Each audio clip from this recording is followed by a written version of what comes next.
Welcome to number 1 news. నేను Usha. South coastal railway GM మాధూర్ను Vijayawada MP Kesineni Chinni శనివారం కలిశారు. ఈ సందర్భంగా పలు అంశాలపై ఎంపీ జీఎంతో చర్చించారు. అనంతరం ఎంపీ మీడియాతో మాట్లాడారు.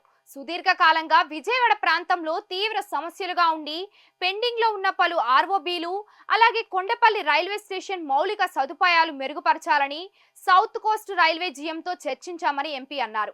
నగరంలో నెలకొన్న ట్రాఫిక్ సమస్యల పరిష్కారం మరియు రైల్వే మౌలిక వసతుల కల్పనే ధ్యేయంగా ముందుకు సాగుతున్నామని ఎంపీ స్పష్టం చేశారు.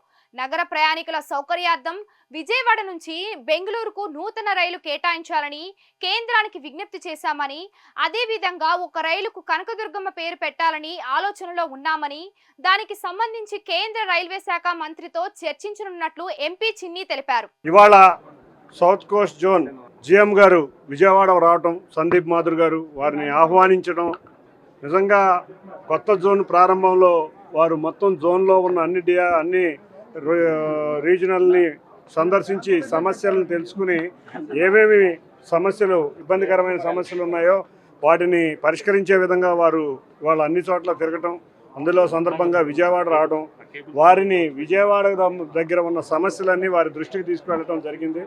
ఇందులో భాగంగా విజయవాడలో ముఖ్యంగా దేశంలోనే అతిపెద్ద జంక్షన్ అయిన ఈ విజయవాడలో ఎన్నో ఇబ్బందికర పరిస్థితుల్ని ఇక్కడ రైల్వే స్టేషన్ ఎదుర్కొంటున్నారు. వాటన్నిటినీ వారి ముందుకు తీసుకువెళ్ళడం జరిగింది. అతి ముఖ్యంగా విజయవాడ నగరానికి ట్రాఫిక్ సమస్య.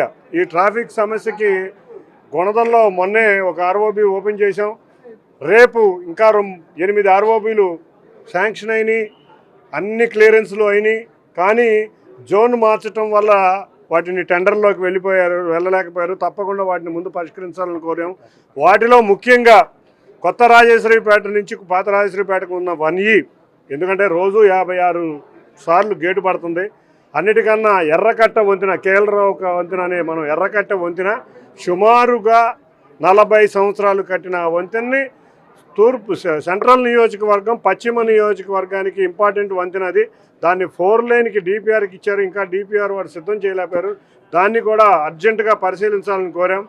వీటికి తోడు గుణదల్లో ఉన్న ఎల్సీ నెంబర్ 8 ఎన్నో సంవత్సరాల కోరిక, అది కూడా అడగడం జరిగింది.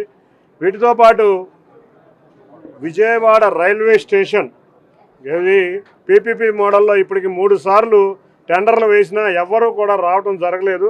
కాబట్టి దీన్ని వేరే మార్గంలో టెండర్లు వేసి దీన్ని అమృత భారత్ స్టేషన్ కింద ఎందుకు ఇంత పెద్ద స్టేషన్ని చేయలేకపోవడం చాలా బాధాకరం. దాన్ని ఇమీడియట్గా చేయాలని కోరటం జరిగింది. అది కూడా మేము కేంద్ర మంత్రిని పార్లమెంటు సమయంలో కలిసి వాళ్ళకి కూడా ఈ స్టేషన్ గురించి విన్నవించుకోబోతున్నాం.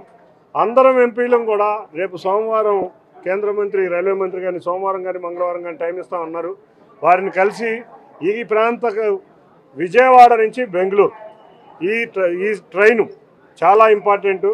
కాబట్టి విజయవాడ బెంగళూరుని మనం వయా నరసరాపేట, రాయలసీమలో ఉన్న నంద్యాల, కర్నూలు, అనంతపూర్, గుత్తి, హిందూపూర్, బెంగళూరు కలిసే విధంగా మనకు ఒక ట్రైన్ ఇమ్మని అడుగుతూ జరిగింది. దాన్ని కూడా కేంద్ర మంత్రి వర్యుల వారికి తీసుకుని అందరం ఎంపీలు కూడా వెళ్ళి అడుగుదామని. ఎందుకంటే ఎంతోమంది రాజధాని ప్రాంతం, అమరావతి ప్రాంతం అయిన ఈ విజయవాడకు వస్తూ ఉంటారు, ఎంతోమంది విద్యార్థులు వస్తూ ఉంటారు.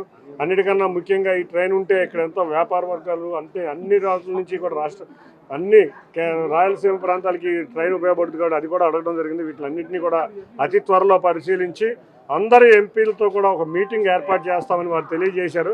తప్పకుండా ఇటువంటి మీటింగులు ఏర్పాటు చేసి రైల్వే సమస్యలన్నీ పరిష్కరించాలని కోరుకుంటున్నాం. ఇప్పటికే రైల్వే బడ్జెట్లో ఆంధ్రప్రదేశ్కి అత్యధికంగా నిధులు ఇచ్చిన బడ్జెట్ ఏదన్నా ఉందంటే ఇదే బడ్జెట్. దానికి ముందుగా గౌరవ ప్రధానమంత్రి నరేంద్ర మోడీ గారికి, రైల్వే మంత్రి అశ్విని వైష్ణవ్ గారికి, అన్నిటికన్నా ముఖ్యంగా మా ముఖ్యమంత్రి నారా చంద్రబాబు నాయుడు గారు ప్రతినిత్యం ప్రజలతో ఉండి అన్ని సమస్యలను తానే పరిష్కరించే మన చంద్రబాబు నాయుడు గారికి ధన్యవాదాలు తెలుపుతున్నాం. అతి త్వరలో అమరావతి రైల్వే స్టేషన్ కూడా ముందుండాలని కోరుకుంటున్నాం. వీటితో పాటు కొండపల్లి స్టేషన్ కూడా అమృత్ భారత్ స్టేషన్ కింద పెట్టమని అడగడం జరిగింది.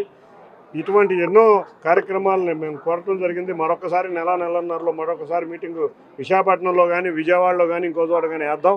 అందరం కలిసి మళ్ళీ కూర్చుని వీటిని త్వరగా ముందుకు తీసుకెళ్దామని వారు చెప్పడం జరిగింది. అంతకుముందు వారు సౌత్ సెంట్రల్ రైల్వేలో కూడా పనిచేయడం వల్ల ఈ ప్రాంతం మీద గట్టి పట్టు ఉంది. కాబట్టి ఇటువంటి అధికారుల ద్వారా సౌత్ కోస్ట్ రీజియన్ మరింత అభివృద్ధిగా ముందుకెళ్తుందని తెలియజేసుకుంటూ గౌరవ ముఖ్యమంత్రి నారా చంద్రబాబు నాయుడు గారికి, కూటమి ప్రభుత్వానికి అందరం కూడా ఈ ప్రాంత సమస్యల మీద పోరాడే ప్రతి ఒక్కరికి, సమస్యలని పోరాటం సాధించుకునే ప్రతి ఒక్కరికి పేరు పేరున ధన్యవాదాలు. అన్నిటికన్నా ముఖ్యంగా విజయవాడ నుంచి ఒక ట్రైన్కి కనకదుర్గ అమ్మవారి పేరు పెట్టాలని కూడా కోరటం జరిగింది. దానికి కూడా సానుకూలంగా స్పందించడం జరిగింది. Thank you. మరిన్ని లేటెస్ట్ అప్డేట్స్ కోసం చూస్తూనే ఉండండి నంబర్ 1 న్యూస్. సామాన్యుడి చేతిలో సామాజిక అస్త్రం.